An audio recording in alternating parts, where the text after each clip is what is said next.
ملګري وو خو فرقونه پکې وو. دا یو خوشبین او د آرام ذهن څښتن وو، دا بل بدبین او ورخطا بنی آدم وو. دا یو سبا ته کتل، دا بل په پرون کې لاهو. خوشبین ملګری ورو ورو شتمن شو، خو د بدبین ملګری لاس تنګ وو. وخت بس په دې تیراوه چې که داسې شوی وی نو داسې به وو، او که هغسې نه وی شوی نو هغسې به وو. د دومره د پرون خبرې کولی چې ملګری د پرون نوم ورباندې کېښود او پرون به خپل ملګری سبا باله. سبا ترکان ته فرمایش ورکړ چې یوه وړه بیړۍ ورته جوړه کړي.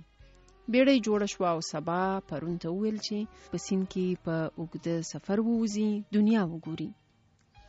بیړۍ د بګۍ غوندې 2 شا په شا سیټونه لرل. په هر سیټ کې د یوه کس ځای و. په مخکني سیټ کې بیړیوان او په شاتني کې پرون کېناستل.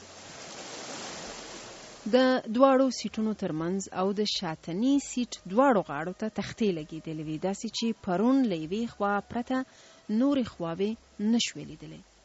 د سیند له سفره له راستنېدو وروسته سبا له پرونه پوښتنه وکړه، سفر دې څنګه و؟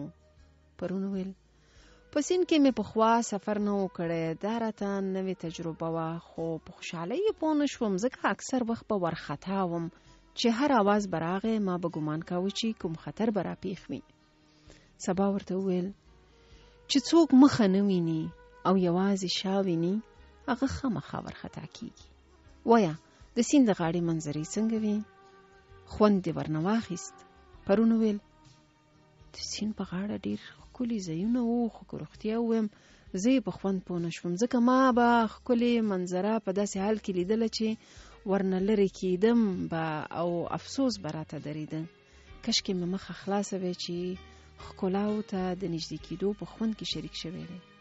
سبا ورته وویل ته په ژوند کې ځکه ورخطایي چې پرته له پرونه نورې زمانې نه وینې، او ته ځکه ارمانجن ژوند تېروې چې خو شیبو ته ورنږدې کېدل نه بلکې ورنه لرې کېدل وینې. ته که په ماضي کې لاهو یې دا به دې حال وي.